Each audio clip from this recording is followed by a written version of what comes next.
So I'm just gonna say this because this is the truth I live by and I abide by as a magician who works with and is myself a demon, among other things. You do not need to or have to summon demons to work with demons. And in fact, I would say that more powerful demons, if they're gonna work with you, they will come to you. They will know to come to you when you are ready. You don't have to do you don't need to be reading the Ars Goetia, looking at the seals, and then taking those seals and summoning them with dark magic books, whatever. If a demon wants you to be working with them, they will be working with you. They will go to you. And I prescribe to this because when I got into witchcraft and magic and different things, I have summoned a few spirits. One was they were on vacation. They were sent to speak with. They weren't a demon. They were a jinni.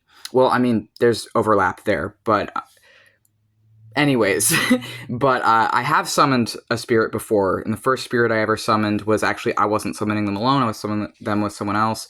I don't work with spirit, I just revere the aid that they gave me to my life, because at the time that I summoned them, even though I was doing magic, I was still an atheist in a lot of ways that I wasn't sure, and they, after that experience, I was never an atheist again. Essentially, I was an atheist for 11 years.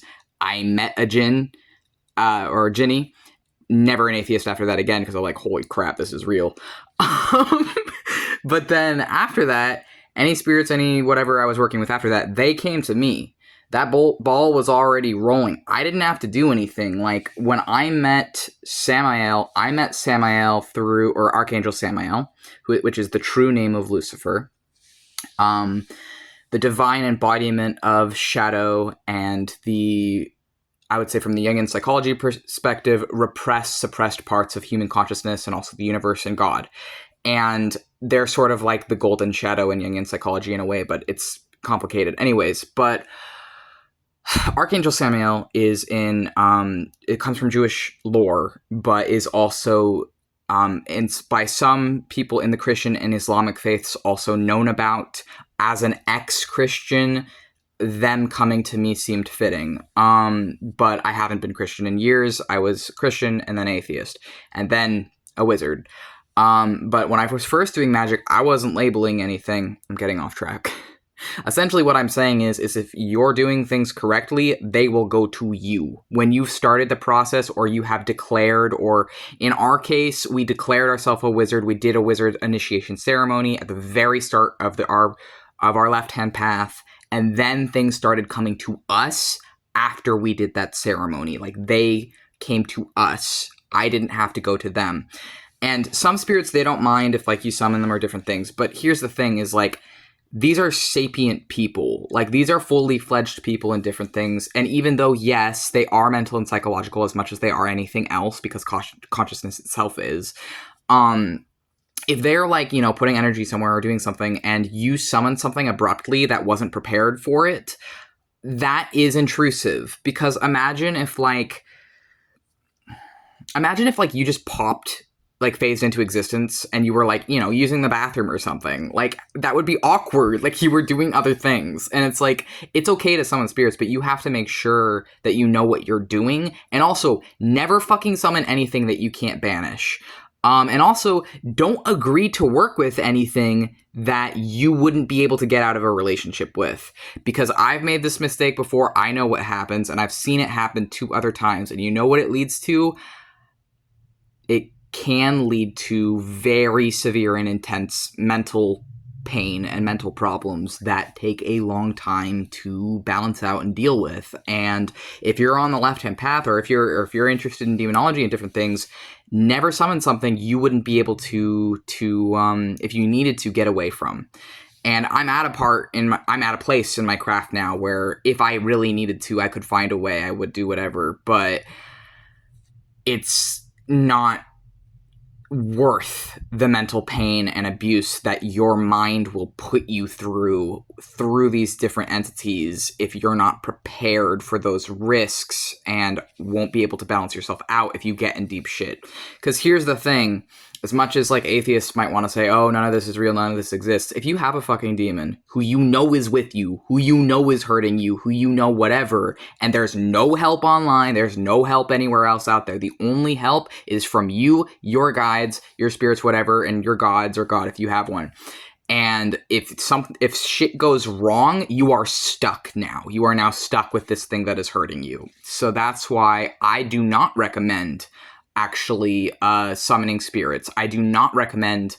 I mean, you can. I think it's okay to, but I'm just telling you the risk is mental insanity, and I think it's better to very, very gradually get into these things. And I've experienced that before.